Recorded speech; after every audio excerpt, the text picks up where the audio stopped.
Bon dia a tothom. Mentre va entrant la gent, us vaig donant els bons dies i la benvinguda. Gràcies per acompanyar-nos en aquesta nova sessió clínica del dia d'avui, que ens acompanyaran a l'equip de farmàcia, amb Patricia Domínguez, amb la Blanca Llagostera i amb el Pedro López, que ens presentaran la sessió clínica sobre l'ajust farmacològic en pacients amb insuficiència renal. Abans de començar i donar-los pas amb ells, que ens comencin a presentar la seva sessió, us recordo aquells aspectes tècnics, sobretot mentre ells estiguin parlant, càmera i vídeo tancats per intentar interferir el mínim possible amb la seva exposició. Si teniu algun tipus de preguntes, les podeu realitzar a través del xat i llavors ja els hi traslladaré amb ells directament, o si ho desitgeu també, quan ells acabin de parlar, podeu obrir càmera i micro i traslladar-los amb ells directament les preguntes. Us recordo també que quan acabi la sessió clínica us saltarà l'enquesta de satisfacció que us demanem que complimenteu perquè ens ajuda també sempre a millorar i ens ajudarà també a planificar les sessions clíniques de l'any vinent.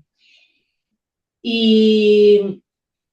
em sembla que ja està, que no em deixo res més. Només recordar-vos també que la sessió quedarà penjada al canal de YouTube i que el podreu recuperar en qualsevol moment.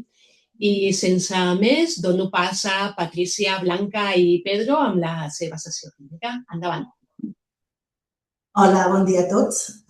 Avui és un dia que tothom estem una mica pendents del papa i la Sagrada Família i nosaltres estarem una mica pendents de la funció renal dels pacients, l'ajust farmacològic.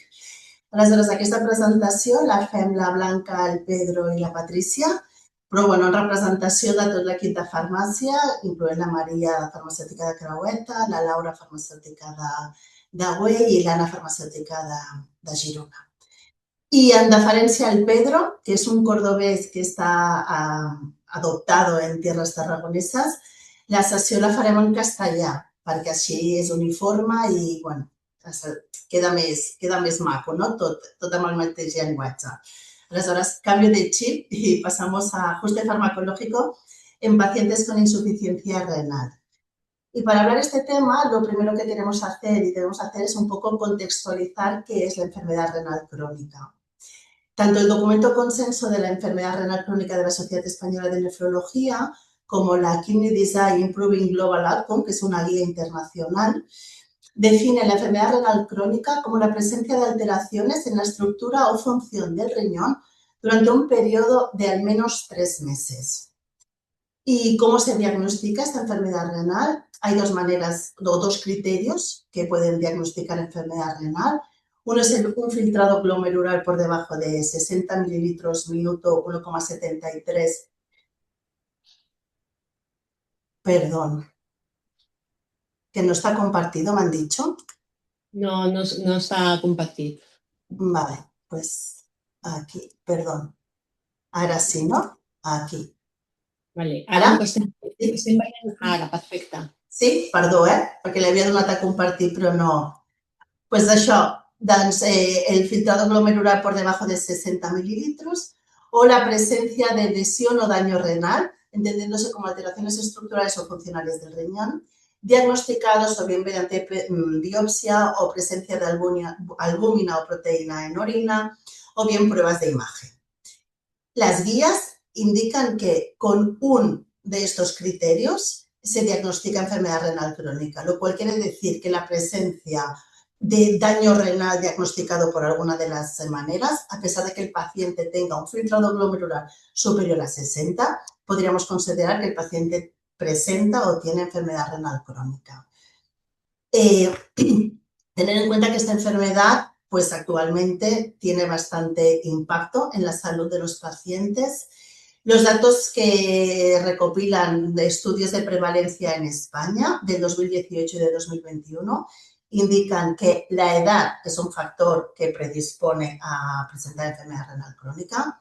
Al final, como nos explicó Salvador Masip en una de las jornadas que hizo en Mutuam, nos hacemos mayores y las células se hacen mayores y el riñón no deja de ser un órgano compuesto de células y a medida que nos hacemos mayores estas células envejecen, la senescencia de las células y la prevalencia en pacientes mayores de 65 es de 37,3, se multiplica por 7,7 esta enfermedad. También es una enfermedad muy vinculada a enfermedades cardiovasculares. El riesgo en estos pacientes se multiplica por 3 respecto a pacientes que no presentan enfermedades cardiovasculares. Y por último, el sexo. Es una enfermedad donde ser hombre, los varones, presentan 3 veces más riesgo de presentar enfermedad renal que las mujeres. Dicho esto, y con una población envejecida, pues es una enfermedad a tener en cuenta y todas las consecuencias que presenta o que pueden tener los pacientes cuando tienen esta enfermedad. Entonces, en primer lugar, ¿cómo, no? ¿Qué parámetros se utiliza para calcular y medir esta enfermedad renal o la capacidad del riñón de trabajar? Pues uno de los conceptos que tenemos de tener en cuenta es el filtrado glomerular, ¿vale? El filtrado glomerular no deja de ser unas formas matemáticas que se calculan a partir de la capacidad que tiene el riñón de excretar una sustancia endógena como es la creatinina, que es una sustancia fabricada en gran parte por el músculo. A lo largo de la historia han habido diferentes fórmulas. La más antigua es la de Crocroft. De hecho, es la fórmula que utiliza todas las referencias o muchas de las referencias bibliográficas para ajuste farmacológico, porque fue la primera. Y ya en el siglo XXI aparecieron 2 nuevas fórmulas. Una es la CKD, la Chronic Kidney Disease Epidemiology. Esta fórmula se calculó a partir de una población de unos 9.800 pacientes y con sus datos se estimó y se hicieron cálculos matemáticos para obtener esta fórmula. Y después tenemos la MDR, la Modification Diet Renal Disease, que también es una fórmula ampliamente difundida. Estas 2 últimas, muchas veces los laboratorios de los hospitales o de laboratorios clínicos de forma automática nos proporcionan el filtrado glomerular calculadas a partir de estas fórmulas.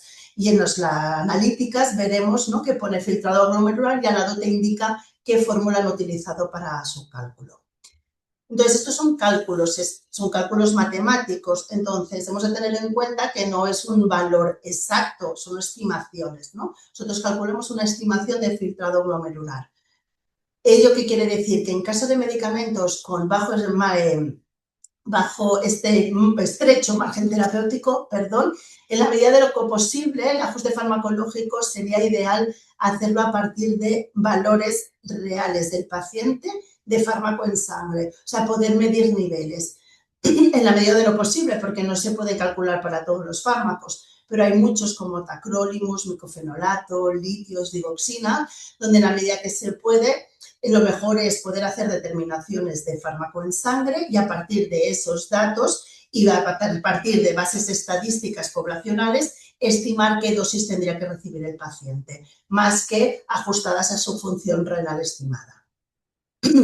Como hemos dicho, estas son unas fórmulas matemáticas y en el paciente geriátrico esta estimación pues, puede tener limitaciones que hagan que esta estimación no sea del todo correlacionada con la función renal del paciente.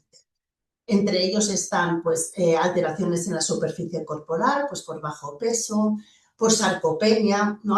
Si se presenta sarcopenia hay menos creatinina, por lo tanto, esta creatinina puede estar baja y puede estimarnos filtrados glomerulares superiores. Alteraciones en el volumen del paciente por retención de líquidos, en pacientes con insuficiencia cardíaca, edemas o en pacientes con hepatopatías que presenten ascitis, ¿no? El volumen, el peso y el volumen del paciente está distorsionado y el cálculo de su filtrado glomerular puede estar alterado. Situaciones agudas que provoquen un deterioro y que nos invaliden un valor de enfermedad renal crónica, por eso es muy importante tener el histórico del paciente, saber si este paciente es de insuficiencias renales de este momento o ya lleva más de 3 meses, porque esto puede hacer que las consideraciones a tener en cuenta varíen. Y después, pues la presencia de fármacos. Hay fármacos que son nefrotóxicos y nos pueden alterar esta función renal. Ten en cuenta que otra de las maneras que podemos estimar y calcular más ajustadamente el filtrado glomerular sería pues análisis de 24 horas de creatinina en orina durante 24 horas. Este sería el cálculo pues más real para esos pacientes. En la KDIGO, la Kidney Disease Improved Global Outcome, clasifica la enfermedad renal crónica en 5 estadios. Como podéis ver, el estadio 1, el G1, para filtrados superiores a 90, y el G5, que es fallo renal para filtrados por debajo de 15. Esta es la primera clasificación a través de la causa del filtrado y según la presencia de albúmina en orina se subclasificaría desde el nivel A1 con la mínima presencia de albúmina en orina hasta el A3, que es cuando hay mayor presencia de albúmina. Normalmente nuestros pacientes cuando vienen pues son diagnosticados en esta clasificación, estadio 3A, estadio 3B, estadio 5. Entonces, ¿por qué creemos y hemos considerado importante esta sesión dentro de nuestros pacientes geriátricos? Pues bien, como hemos dicho, es una enfermedad pues, prevalente en nuestros pacientes y además es una enfermedad que puede tener alteraciones, ¿no?, a lo largo de la evolución del paciente. Como hemos dicho, el filtrado pues a veces está alterado porque nos hacemos mayores y el riñón deja de trabajar, la sarcopenia nos altera las creatininas, episodios incurrentes de deshidratación, vómitos, diarrea, fiebre, nos puede hacer aparecer enfermedades renales agudas y la polifarmacia, ¿no? Son pacientes que toman mucha medicación, pueden haber medicamentos nefrotóxicos y además puede ser que estos medicamentos pues, se tengan que ajustar, como veremos después, por razones diferentes. Importante, hemos dicho que es una enfermedad que en mayores de 65 años es muy prevalente. De hecho, actualmente las guías están planteando, no hay un consenso aún, de si se debería cambiar este criterio de diagnóstico de enfermedad renal crónica con filtrados por debajo de 60 y se debería hacer como una clasificación por edad. Pacientes jóvenes clasificados a un filtrado de 75 y pacientes de 65 años o por encima, un filtrado de 45 sería un filtrado correcto. No hay consenso sobre esto, son los expertos, valoraciones que están teniendo en cuenta y la finalidad que tiene es intentar ser capaces de diagnosticar lo antes posible en población joven un deterioro por razones patológicas, ¿no? pues secundarios a diabetes o a hipertensión, un deterioro de este riñón. La NICE recomienda además que la creatinina y el filtrado glomerular deberíamos evaluarlo o controlarlo una vez al año. Entonces, ¿por qué hemos considerado importante, ¿no?, esta parte que os comentábamos? Pues por un concepto que muchos de nosotros hemos estudiado en la carrera, ¿no?, la farmacocinética, el proceso ADME. ¿Qué hace el organismo cuando nos tomamos medicamentos? Los medicamentos se absorben, en el caso del medicamento endovenoso la absorción es al 100%, en el caso de medicamentos vía oral la absorción puede ir desde el 100% en fármacos con biodisponibilidad muy alta hasta porcentajes inferiores, depende de cada molécula. Una vez absorbemos el medicamento, se distribuye a través de la sangre, que es el vehículo que reparte el medicamento por todo nuestro organismo, hasta los tejidos, teniendo en cuenta que hay veces que estos medicamentos se pueden quedar como de reservorio, sobre todo los medicamentos liposolubles, que se quedan acumulados en la grasa del paciente y nos hacen de reservorio para ir liberando fármaco en sangre. Después de la distribución entra en juego el metabolismo. Este metabolismo lo realiza el hígado. Tener en cuenta que a veces el fármaco es inactivo cuando lo absorbemos y requiere este metabolismo por el hígado para activarse. Y a veces no, a veces la sustancia que ingerimos ya es activa y el metabolismo lo que hace, el hígado lo que hace es destruirlo y generar metabolitos.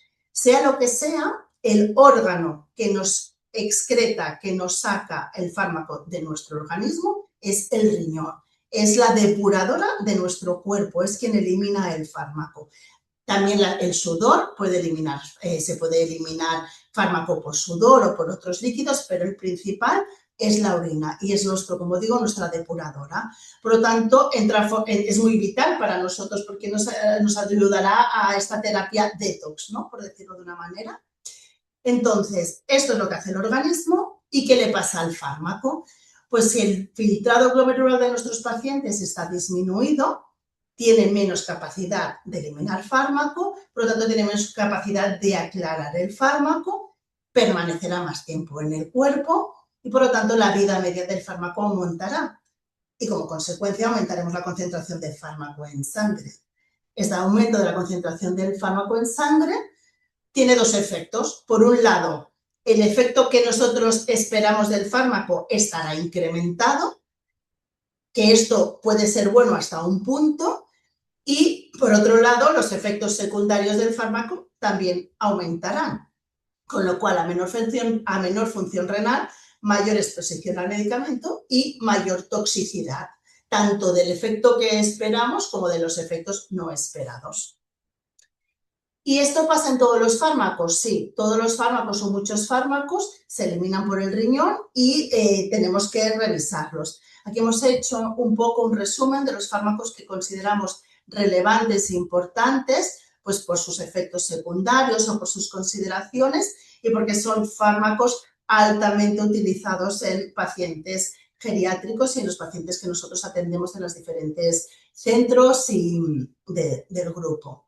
En primer lugar, hablaríamos de los anticoagulantes por su riesgo hemorrágico. Si acumulamos más fármaco y no está ajustado a la función renal, pues tenemos más riesgo que nuestro paciente presente diferentes tipos de hemorragias de mayor a menor relevancia, ¿no? Pero aumenta el riesgo de sangrado. Los antidiabéticos orales, pues es lo que comentábamos hace un momento, ¿no? Si yo tengo más concentración de antidiabético oral, pues por un lado tendré más sus efectos secundarios, pero también tendré más efecto antidiabético, por lo tanto los pacientes pueden presentar hipoglucemias. En el caso de los analgésicos y los AINES, por un lado los AINES son nefrotóxicos y por lo tanto su uso nos puede empeorar la función renal y los opioides, pues si no los eliminamos, aumenta su toxicidad, entendiéndose pues los vómitos, la somnolencia, el restreñimiento. En el caso de los psicofármacos también, ¿no? Un mayor efecto de sedación. Otro grupo importante que a veces no tenemos en cuenta porque siempre, ¿no? A nivel clínico pensamos, bueno, si el paciente tiene más dosis de antibiótico, no pasa nada, como yo quiero asegurar de erradicar la infección, pues nos quedamos como falsamente tranquilos, pero hay que tener en cuenta que una mayor exposición de antibiótico no es malo, puede a veces ser malo para el paciente, porque si es un ácido clavulánico, pues puede presentar más diarreas, pero también es muy importante tener en cuenta que hemos de intentar evitar exponer a los microorganismos a altas concentraciones de antibiótico, porque entonces le estamos dando más capacidad al microorganismo de volverse resistente a ese antibiótico. IECA, SARA-2 y diuréticos también debemos monitorizar. En principio, en funciones renales alteradas, son fármacos que acumulan potasio, con lo cual pues puede alterarnos estas concentraciones, estos niveles de potasio. Los antigotosos, en este caso especialmente el alopurinol, porque a mayor exposición de alopurinol, mayor riesgo de hipersensibilidad. Y laxantes y antiácidos, que a veces pues, podemos pensar que son inocuos, pero muchos de ellos están formados por elementos como magnesio, aluminio, fosfato, que en casos de insuficiencias renales se acumulan y una hipermagnesemia o una hiperfosfatemia tiene sus efectos secundarios. Y a considerar una tríada, ¿no? Conocido como la triple whammy, la triple sacudida. Nuestros pacientes pues muy a menudo están en tratamiento con diuréticos y ECAs, pues para sus insuficiencias cardíacas o hipertensiones. Y aquí es muy importante, ¿no? El efecto del AINE. En este caso, la triple sacudida, que sería el AINE, el diurético y el IECA, se vio en un estudio casos controles publicado en el British Medical Journal en el 2013, que esta tríada produce una insuficiencia renal aguda en el 30% de los pacientes que la toman. Esto es motivo de sus mecanismos de acción. El AINE provoca una vasoconstricción en la arteria eferente del riñón. El diurético nos altera el volumen que el riñón es capaz de filtrar y el IECA y el ARA2, por su mecanismo de acción, nos produce una vasodilatación de la arteria eferente. Con esos tres mecanismos de acción en el riñón entra en un receso y produce una insuficiencia renal aguda. Con lo cual, una cosa muy importante es que los AINES en paciente geriátrico debemos utilizarlos a la menor dosis, menor exposición y sobre todo menor duración, ¿no? Al final los AINES tienen una indicación corta. El proceso inflamatorio es un proceso que no va más allá de 5 o 7 días y no debemos alargar estos tratamientos pues, para evitar este estrés que le estamos produciendo al riñón.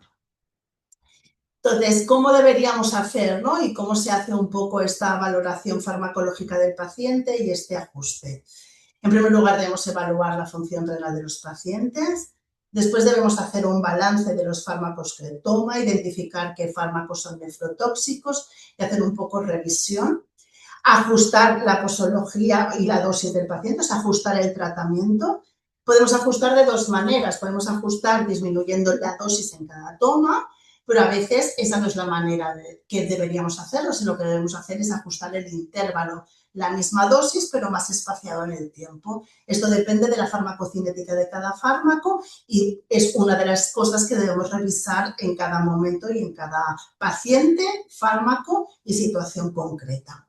Importante, los ajustes de insuficiencia renal deben documentarse, en primer lugar, porque a veces son situaciones puntuales, son ajustes a la situación del paciente. Al final el paciente no tiene una enfermedad renal crónica, sino la tiene aguda. Yo ajusto en este momento, pero a lo mejor en la siguiente analítica que le hago esta función ha mejorado, ¿no? Por lo tanto, es muy importante contextualizar, sobre todo porque el siguiente profesional, ¿no? El siguiente médico que va a acoger al paciente, bien sea de nuestro centro, bien sea del siguiente nivel asistencial, tenga la información de la decisión que se tomó en el momento y en base a qué se tomó. Y por último, saber que, como hemos dicho, esto se tiene que ir evaluando y debemos volver a evaluar la creatinina, el filtrado glomerular, para saber qué hemos de volver a hacer, ¿no? Al final, esto es un proceso dinámico. A veces puede ser un proceso crónico porque el paciente tiene una enfermedad renal crónica, pero a veces es agudo y, por lo tanto, es un proceso dinámico. ¿Y cuándo lo hacemos? Pues aquí, al menos en los centros donde tenemos farmacéutico, nosotros revisamos el tratamiento al ingreso, cuando vemos algún deterioro o cuando se inicia algún tratamiento nefrotóxico. Y como hemos dicho antes, periódicamente, ¿no? Se valora la función renal y en la gran mayoría de analíticas que se van pidiendo, pues siempre se incorpora este valor. Pero también es importante el rol de enfermería. Enfermería es clave y nos ayuda, ¿no? Y sobre todo ayuda al equipo médico a detectar situaciones en las cuales pueden predisponer a presentar una enfermedad renal aguda, disminución de las diuresis, vómitos, diarreas o baja ingesta de agua que nos esté indicando que hay una deshidratación, o fiebres o procesos infecciosos que pueden hacer también, ¿no? Potenciar esta deshidratación, somnolencia o confusión que puede ser posible por acumulación de fármacos, edemas o disneas que nos pueden alterar, como hemos dicho, esta estimación del filtrado, o bueno, en el caso de las alteraciones analíticas ya sería directamente el médico. Pero es importante, en este caso, el rol de enfermería, que al ver estas señales de alarma, pues se comenta con el equipo médico pues para solicitar a lo mejor una analítica que no estaba programada, pero bueno, pues se considera que es necesario hacerla. Por lo tanto, en paciente geriátrico institucionalizado es importante el ajuste farmacológico, no entendiéndose solo como bajar dosis, sino también implica revisar las indicaciones, valorar el riesgo-beneficio, la situación clínica del paciente actual y qué objetivo terapéutico, porque al final hemos de tener en cuenta pues, que cuando nosotros aceptamos a pacientes, están en un momento que a lo mejor su fragilidad y su objetivo terapéutico ha cambiado y, por lo tanto, ya no es solo ajustar el fármaco a la insuficiencia renal, sino es valorar realmente hace falta este fármaco. Entonces, es importante, ¿no? Pues aprovechar estos momentos también para revisar todo el plan terapéutico en global. En el 2025, el Servicio de Farmacia realizó 417 intervenciones farmacéuticas, de las cuales un 16,5% fueron ajustes farmacológicos en insuficiencia renal y, como podéis ver, ¿no? Los antibióticos fue el grupo terapéutico en el cual se hicieron más recomendaciones farmacéuticas, con lo cual es un grupo que yo creo, pues como a priori os decía, los antibióticos pues nos quedamos tranquilos si reciben la dosis, ¿no? Y no pensamos que en algunos casos o en bastantes requieren ajustes farmacológicos. Aquí a continuación os dejo 4 enlaces de 4 páginas web. Estos son los códigos QR. Voy a dejar un momentito por si alguien quiere acceder a alguno de ellos. La primera es la calculadora de la función renal de la Sociedad Española de Nefrología. Este link os vincula a las 3 ecuaciones matemáticas que os he comentado al inicio y ahí pues, se ponen los diferentes parámetros del paciente y automáticamente te calcula el filtrado. Es cierto que la gran mayoría de laboratorios clínicos ya nos lo dan de forma automática, pero a veces sí que solo nos dan la creatinina y si queremos hacer este ajuste, pues os recomiendo estas calculadoras. Después está también de la Sociedad Española de Nefrología un capítulo que hicieron de ajuste de fármacos en la enfermedad renal. El tercer enlace es el Renal Drug Handbook, y es un enlace donde nos indica cada medicamento qué dosis se debe ajustar. Y por último, os paso el enlace de UpToDate, que esta es una página web de la cual yo soy una gran fan. Es una página web que es muy completa, está muy actualizada al último minuto. Es una página web en la cual si nos conectamos a través de una IP de un hospital público tiene acceso gratuito y nos proporciona muchísima información, desde cómo utilizar para diagnosticar enfermedades. Podemos buscar por patología, podemos buscar por medicamentos. Si buscamos por medicamento, nos dice las diferentes indicaciones que tiene este medicamento y las posologías para cada indicación.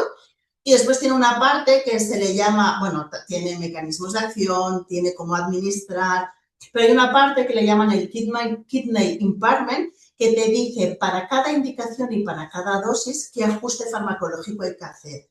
Esto es muy importante a tener en cuenta porque, por ejemplo, ¿no? Si tú estás dando un antibiótico meropenem para una infección urinaria y das 1 gramo cada 8, el ajuste farmacológico será diferente a si tú estás dando meropenem para una osteomielitis a 2 gramos cada 8, porque al final la dosis de base que tú quieres dar es diferente, entonces el ajuste farmacológico es diferente. Entonces UpToDate tiene la capacidad y te da la información de cómo ajustar según la dosis que tú quieras dar.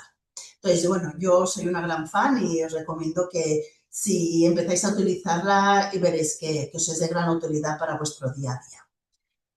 Y bueno, yo os he explicado un poco la teoría, ¿no? Con todo lo que es la enfermedad renal crónica, la farmacocinética, un poco la teoría y ahora vamos a pasar un poco a la práctica con Blanca y Pedro, que os van a explicar casos clínicos reales de ajustes farmacológicos que hemos hecho en pacientes atendidos dentro de nuestra institución.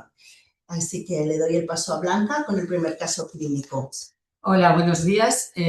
Nuestro primer caso clínico se trata de un hombre de 76 años que vive solo en su domicilio y es independiente para sus actividades diarias, pero que ingresa en el Hospital 2 de Mayo después de una caída en su domicilio en la que estuvo pues unas 12 horas en el suelo y tuvieron que intervenir los bomberos. Al ingreso en urgencias presenta un dolor en la región dorsolumbar y también presenta fiebre. Se documenta un infiltrado basal izquierdo y un uroanálisis patológico con clínica de urgencia miccional en paciente con antecedente de carcinoma prostático. Como antecedentes no presenta alergias conocidas, presenta dislipemia, ansiedad, glaucoma, enfermedad de Paget con afectación de la L1 y L3, un síndrome linfoproliferativo crónico sin tratamiento actual y con control en el Hospital de San Pablo. Luego, en el marzo del 2021, presenta una trombosis venosa cerebral, probablemente de causa paraneoplásica.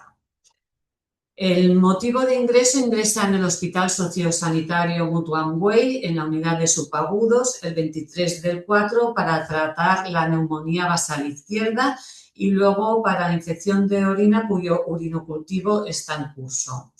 En la exploración y pruebas tiene un peso normal de 80 kilos, una tensión de 14,8, una frecuencia cardíaca algo elevada, una creatinina de 1,2 y un filtrado de 58, que en este caso el mismo laboratorio nos proporciona este valor sin tener que nosotros calcularlo. una saturación de oxígeno del 95%, un Bartel de 80 y una PCR elevada de 219. Como tratamiento habitual es un paciente polimedicado cuyo tratamiento de base consta de 10 fármacos y se le añade ya en el Hospital 2 de Mayo para el tratamiento de la neumonía una ceftriaxona de 1 gramo cada 24 horas que inicia el 22 del 4. Ahora vamos a hacer a mirar fármaco por fármaco si intervienen en la función renal, ¿no? Entonces encontramos el ácido acetilsalicílico que no requiere ajuste si el filtrado es superior a 10, con lo cual no hacemos ninguna intervención. El ácido alendrónico no requiere ajuste en filtrados superiores a 35, también se mantiene. La atorvastatina no requiere ajuste, pero habrá que monitorizar niveles y revisar dosis, ya que lleva una dosis de 10 miligramos. La ceftriaxona para el tratamiento de la neumonía, si el filtrado fuera inferior a 10, la dosis máxima es de 1 gramo cada 24 horas. En este caso ya va con esta dosis y el filtrado es superior, con lo cual no se hace ninguna intervención. El sulfato ferroso no requiere ajustes, se mantiene. El calcio carbonato colecalcifediol, si el filtrado es inferior a 60, la dosis máxima es de entre 800 y 1000 miligramos cada 24 horas, cosa que cumple, también decidimos mantener.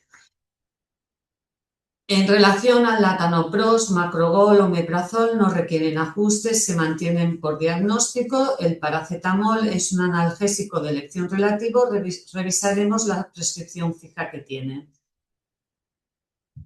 El 29 del 4 aparecen los resultados de la siguiente analítica en que destaca el hierro bajo, un potasio algo elevado de 5,19, una creatinina de 1,06 con un filtrado de 68. Vemos aquí que el filtrado ha mejorado.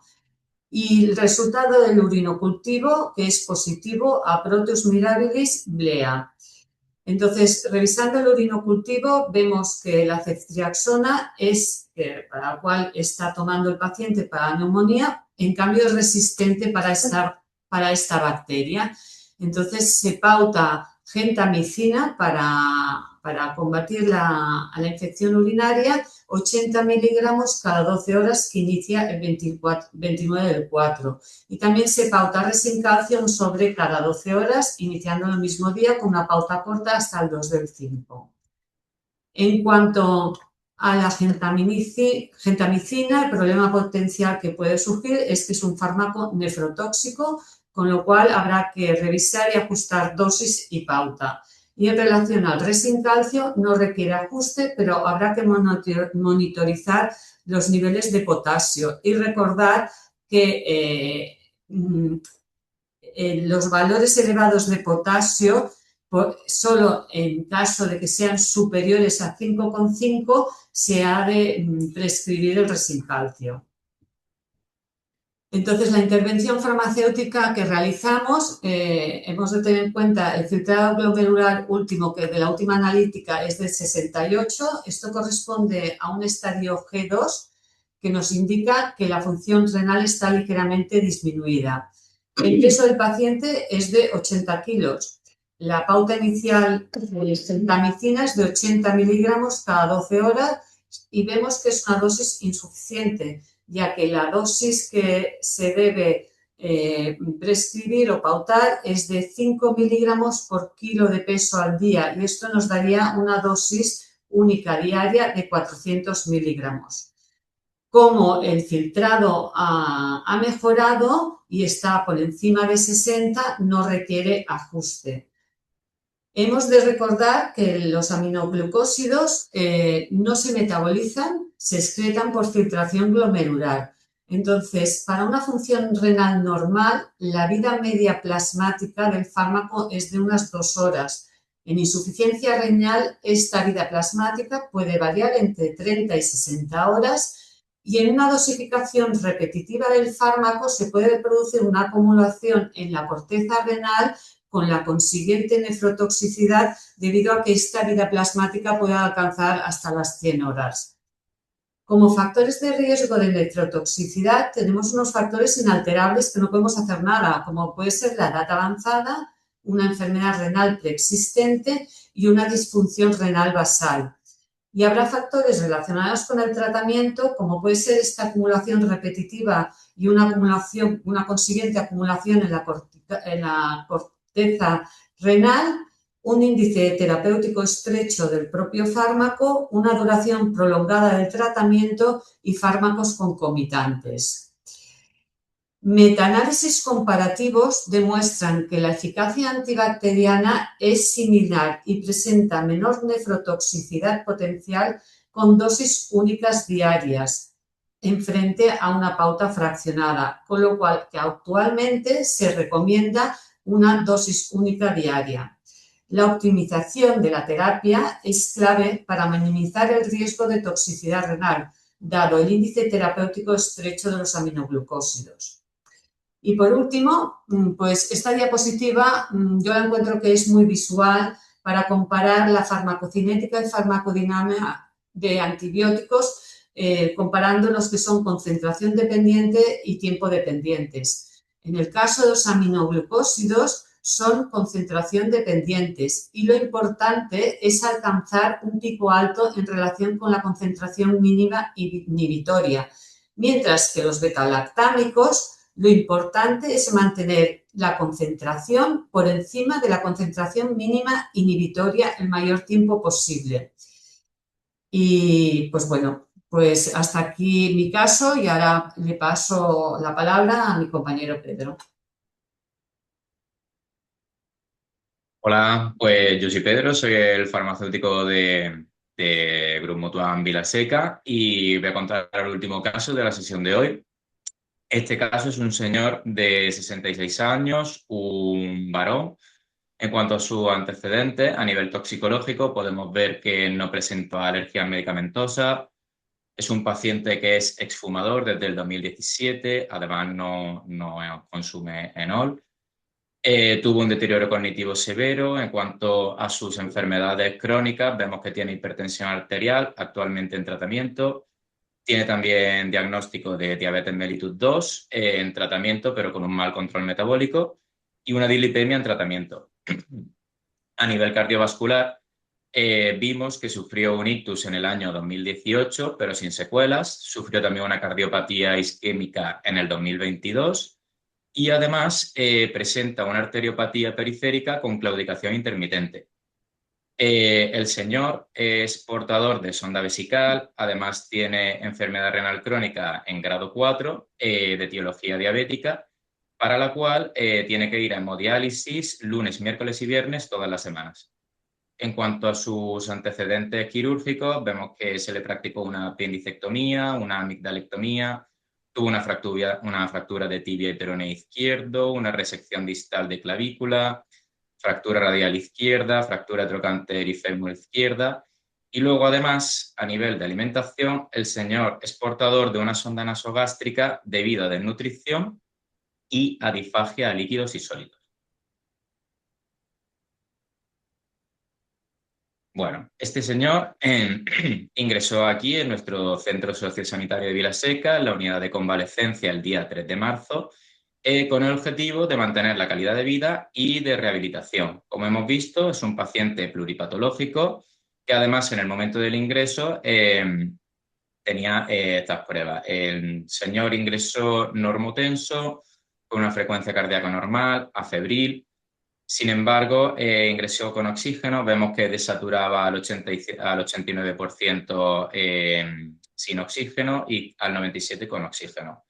Los valores de la última analítica de filtrado y de creatinina indicaban que efectivamente este señor padecía enfermedad renal crónica, ya que teníamos un valor de filtrado de 13.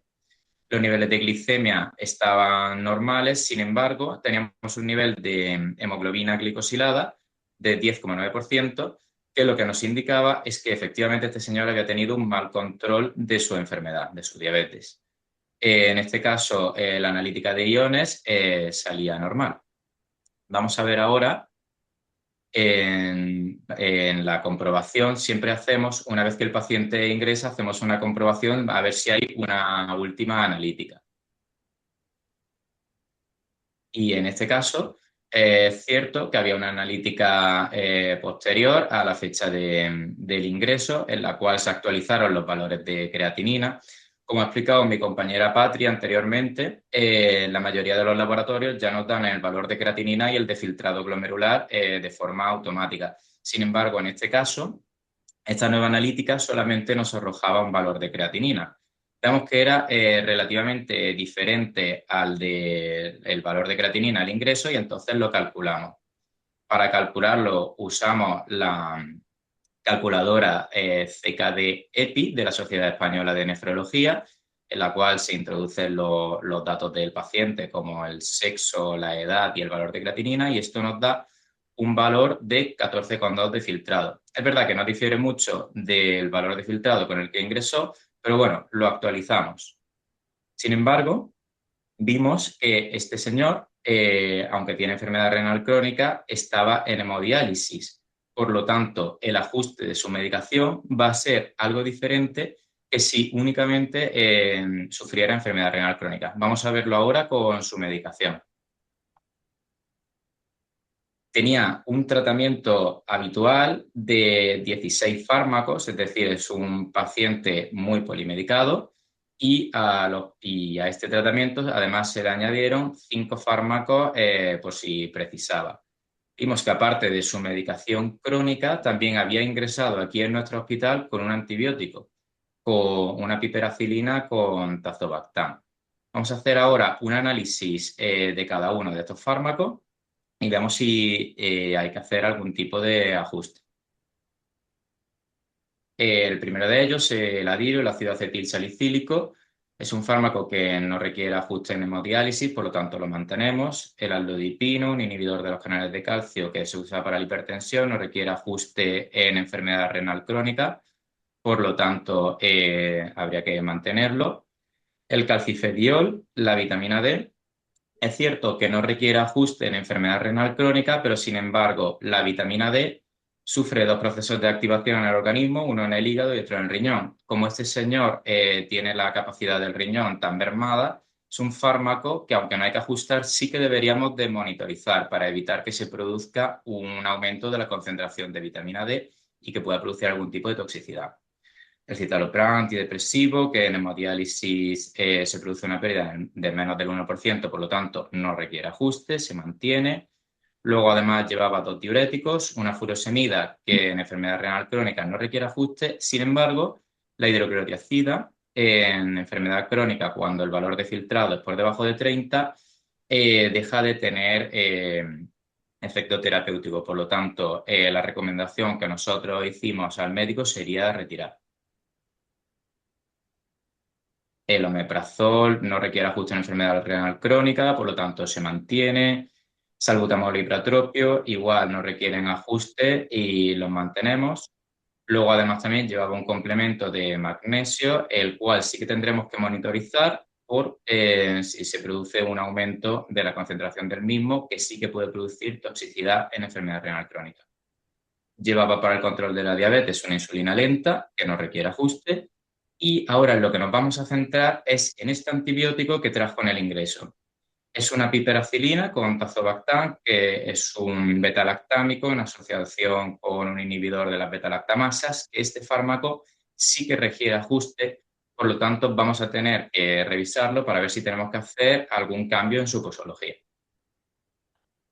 Bien, como vimos en un principio, este señor llevaba la piperacilina tazobactam 2 gramos cada 8. Lo primero que haremos es comprobar que efectivamente ese antibiótico es el indicado para el tratamiento de este señor.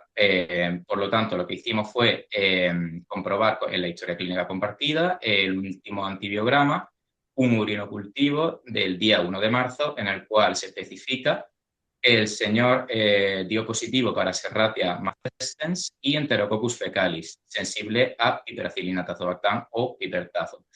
Por lo tanto, efectivamente, el tratamiento es correcto.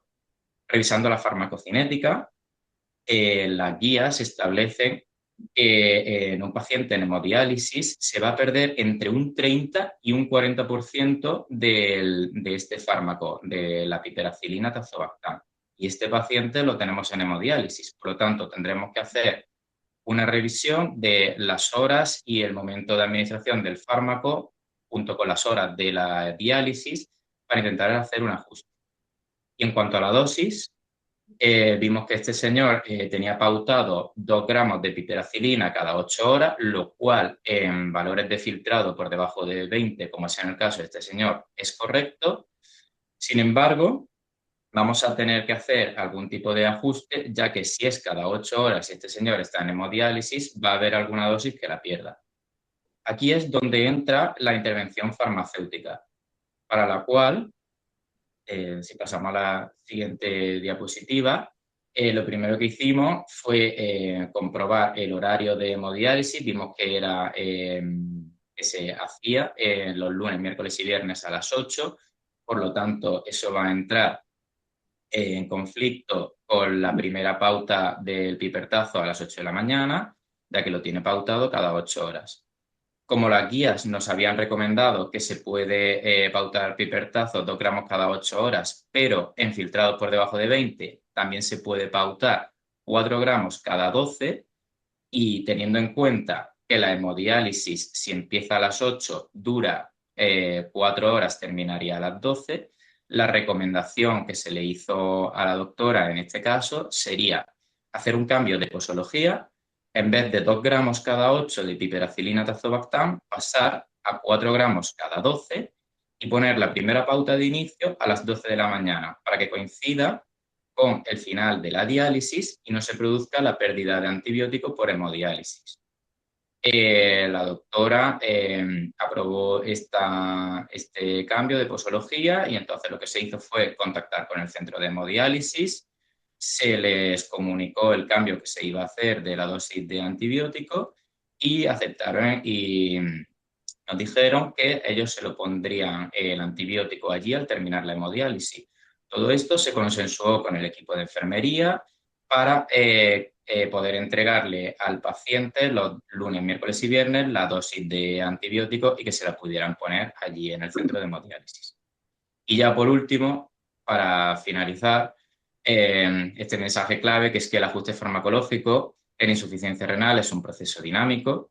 La insuficiencia renal es frecuente y silenciosa. Ajustar las dosis previene de efectos adversos graves. Es mejor tener menos fármacos, pero mejor ajustados, y que el trabajo en equipo mejora la seguridad del paciente. Y ya está. Moltes gràcies. Gràcies, Pedro, Patricia i Blanca. Us recordo que podeu traslladar les vostres preguntes a través del xat i si no podeu obrir càmera i micro i traslladar-los directament a l'equip les vostres consultes, les vostres dubtes, les vostres preguntes. Abans de continuar, sí que m'agradaria fer un petit incís, encara que no té a veure amb la sessió clínica en si, sinó que, Patricia, has parlat de l'UpToDate i crec que l'UpToDate és una eina que ens permet estar en l'última d'actualització clínica basat en evidència científica, i us recordo també que dins de la intranet hi teniu una petita guia de com accedir a l'UpToDate a través del CAP. I tanco parèntesis i ara sí que ens centrem en el tema de la insuficiència renal. Abans, m'agradaria consultar-vos una cosa. Heu parlat del tractament, heu parlat dels aminoglucòsids. Quina seria la pauta que seria més recomanable? Cada 24 hores? Sí. En el cas dels aminoglucòsids, ja fa anys que la bibliografia avala que la High Extense Dose, cada 24 hores, és millor per tots els efectes que comentava la Blanca, que quan exposes més el fàrmac s'acumula més, i és un fàrmac nefrotòxic. I d'altra banda, perquè el que s'ha vist és que és un fàrmac que el que és important és la concentració, perquè encara que pensem que estem més de 24 hores sense fàrmac, o sigui que no hi ha dosis de fàrmac, El seu mecanisme d'acció, que és té efecte postantibiòtic, encara que no hi hagi presència de fàrmac, s'impedeix el creixement del microorganisme. Per tant, per aquest benefici i risc, és millor pautes cada 24 hores que cada 12. Ja fa molt de temps que es va avalar. Només en el cas de tractament d'endocarditis, on tu vols el fàrmac de la gentamicina per un efecte concomitant amb un altre, que aleshores sí que l'altre necessita petites concentracions de fàrmac, però no és que ho necessiti el bitxo, sinó ho necessita l'altre antibiòtic. En aquests casos, que serien endocarditis, que actualment ja no s'utilitza molt les aminoglicosis, però en cas que s'hagin d'utilitzar, sí que podríem entendre una dosis baixa de fàrmac, de gentamicina, cada 8 hores o cada 12 hores. Però si no, per les infeccions que aquí normalment tractem, infeccions d'orina o, no sé, alguna infecció respiratòria, sempre es recomanen les dosis correctes segons l'aminoglicosi, 15 mil·lígrams de la micacina, 5 mil·lígrams de la genta, ajustades per pes i amb una freqüència de cada 24 si el filtre glomerular és correcte i si no és cada 36, cada 48, depèn del filtrat del pacient. Així evitem l'efecte secundari de la nefrotoxicitat. Molt bé, moltes gràcies. Altra cosa important que també el Pedro explica la piperacilina, tenir en compte, i això ve una mica vinculat amb el que comentava abans d'UpToDate, que dona molta informació, a vegades en els antibiòtics l'ajust depèn de la posologia que fem i de la forma d'administració. Per exemple, l'ajust de piperacilina i tazobactam del Pedro l'ha fet per pautes en infusió de 30 minuts. Però, per exemple, si aquesta piperacilina tazobactam s'administra amb bomba elastomèrica i la utilitza l'equip de Hadai, l'ajust és diferent, perquè aleshores estem en pautes extenses. Aleshores, també a vegades la forma en com administrem el fàrmac, si són administracions exteses o administracions puntuals de 30 minuts, pot fer que l'ajust farmacològic sigui diferent. Moltes gràcies per l'explicació.